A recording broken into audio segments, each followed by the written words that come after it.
This is the new cutting edge. I'm gonna splice this into this video. Hi, my name is Rick Sanchez. I'm with a company called Tractor Tip Equipment, and what we have for sale here today is a Case 721F like Frank. This is an articulated loader. They call them articulated because they bend here in the middle. They have an articulation joint. They don't steer like a normal machine, or like a car, I should say. The carriage itself, this is a tool carrier, so we got a set of forks. We're going to talk a little bit of about the mechanics of this particular machine in the first clip, the operating specs in the second, then we'll run it in the third.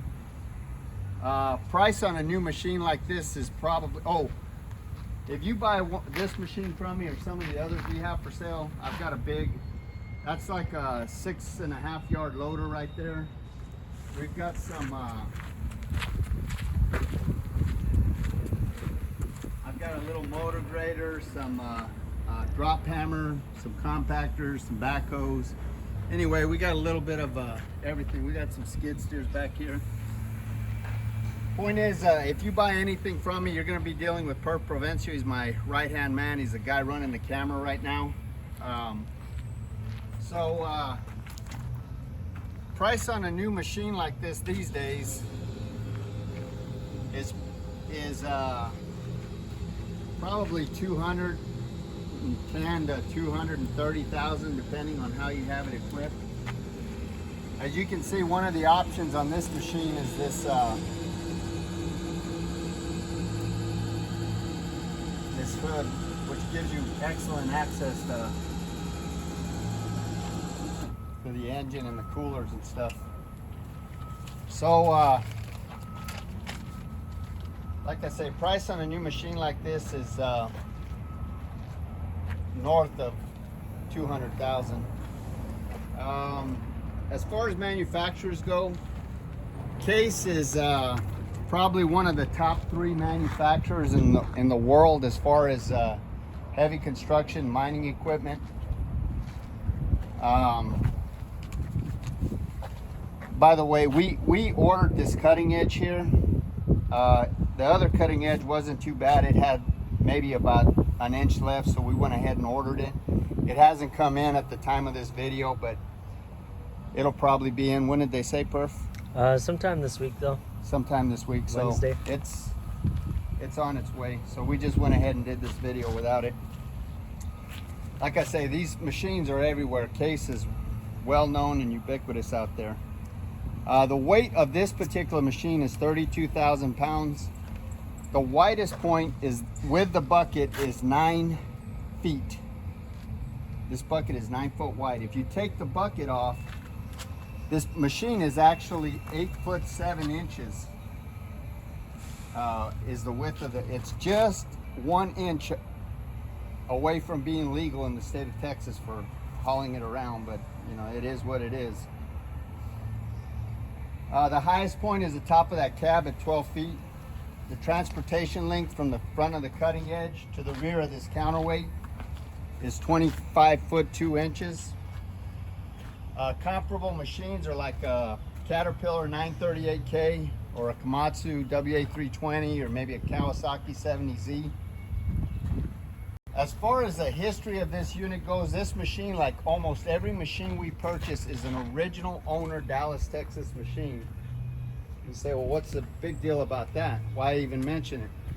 The reason I mention it is because you can see how the paint's flecked off and the rainwater's kind of gotten to a few areas, like on the bucket over there.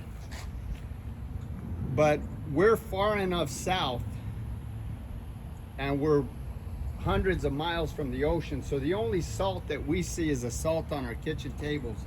This machine has not been exposed to salt in any way, shape, or form. It's essentially a rust-free machine. Like I say, you see where we probably should have cleaned it up a little better, but I figured it'd be better to show it in its work clothes.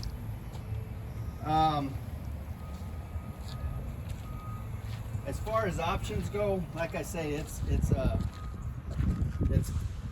got a quick couple disconnect, We'll show you the forks here in a minute. This is just mud. So, I mean, with a good power washing, we'll probably, if we're kind of short-handed right now, so if we get to it, we'll go ahead and power wash it. The other option is it's an enclosed cab. The air conditioner blows cold. It's inherently four-wheel drive. I say inherently because most loaders are four-wheel drive, articulated wheel loaders. I can't think of one that isn't. It's got this battery disconnect right here, which is handy. If the loader's sitting for any while, any amount of time, you can cut that off, and it alleviates any kind of parasitic drain that may or may not be there. That's your hood, open and close. As far as other options go,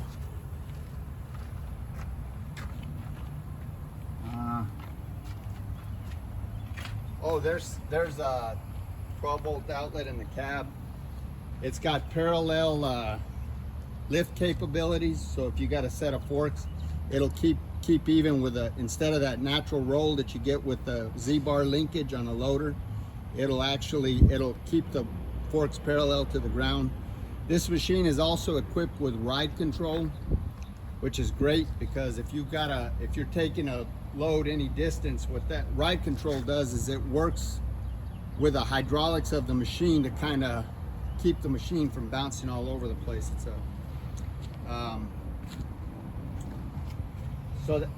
it's got remote transmission control at the joystick, so you're not hitting that forward and reverse lever at your steering column. You just it's right there on your right hand control.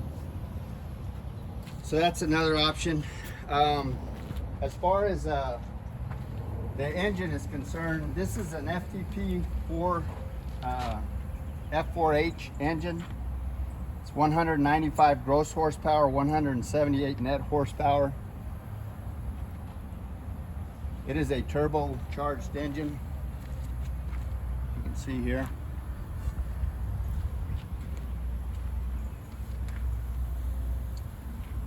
All of the fluid levels on this machine are where they should be. There's absolutely no leaks on it. Everything works. It's got a power shift transmission that runs through all the gears without hesitation. The brakes stop it on a dime. Top speed on this unit is 24 miles an hour in forward, 16 in reverse. Again, it is four-wheel drive machine. It is a four-wheel drive machine. Tires are, as you can see, I would rate those tires about 90%. Wouldn't you, Perf? Oh yeah, higher if even. Yeah, they're almost new. You still have like some of the nipples on them here. So the tires are in really good shape. They all match. They're 20.5 R25s. As far as things wrong with this machine, I can't really think of anything. All of these pins and bushings are relatively tight. There's no cracks or welds anywhere in this work equipment. Like I say, this is just dust and dirt.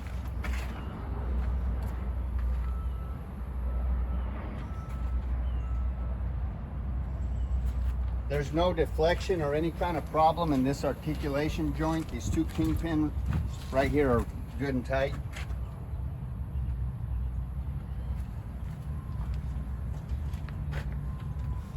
We'll show that when we operate the machine.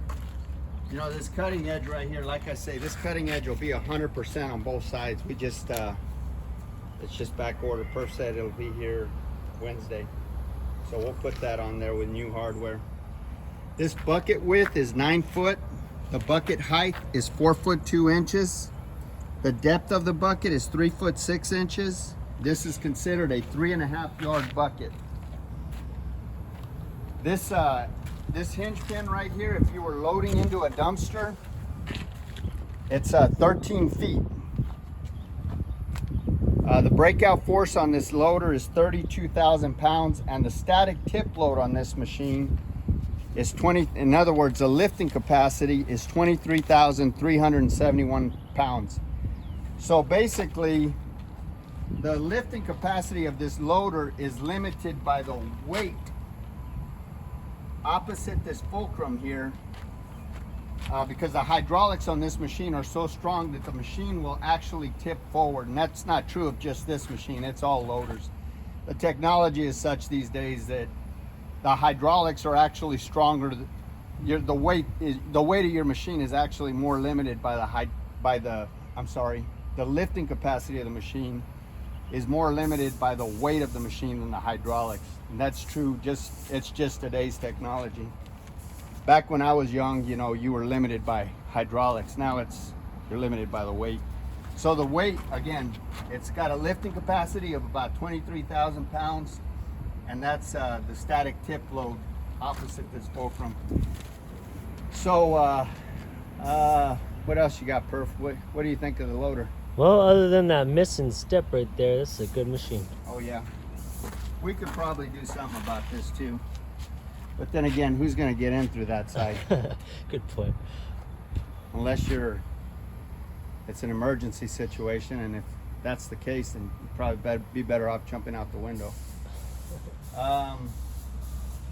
So that's about it. We're going to run the machine in the next clip.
Red-tailed hawk.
loader.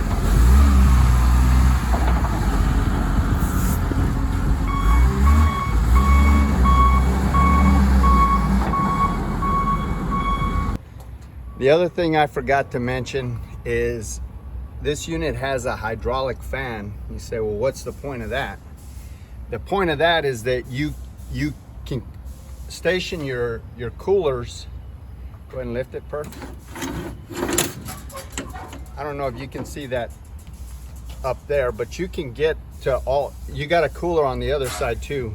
You can blow this out pretty easy. It's not close to you're not encumbered by the engine itself.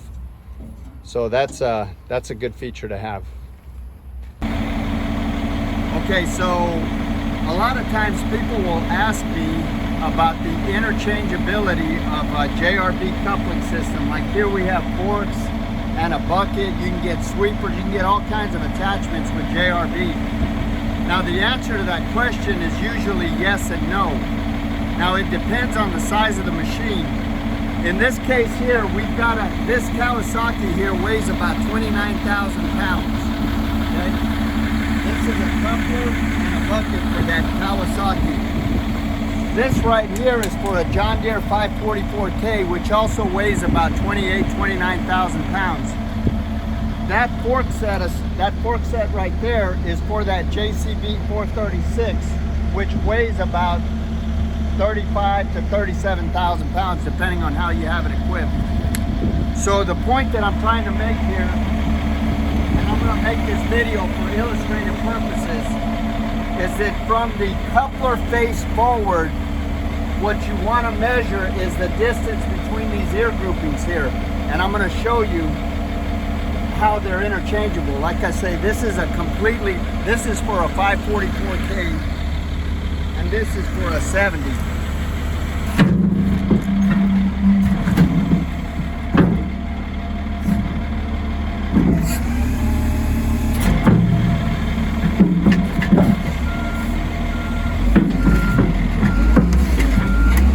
Okay. Now that's the bucket to that loader. We've also got a set of forks for it somewhere. So if you look right here, the ear grouping is at roughly 28 inches.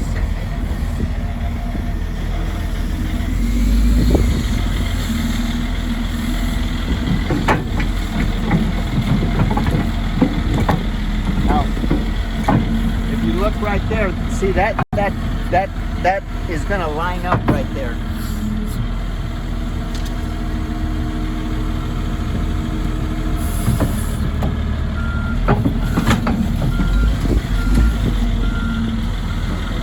Now here again, from the coupler face forward, JRB is pretty consistent, but from the coupler face back, they're not interchangeable. It's according to make and model.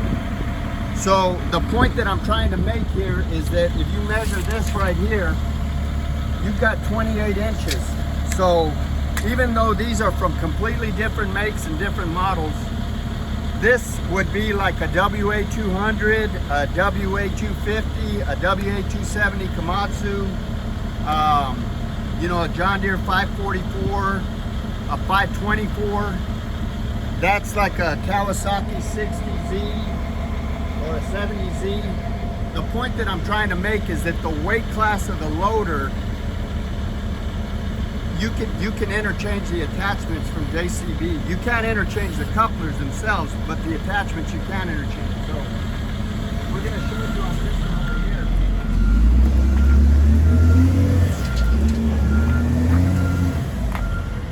This is 36 inches, so it's not going to line up because this is a different weight class machine.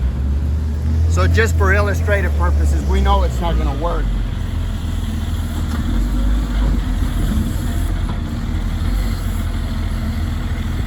You can see these are your grab points here for those hooks. It's not going to work.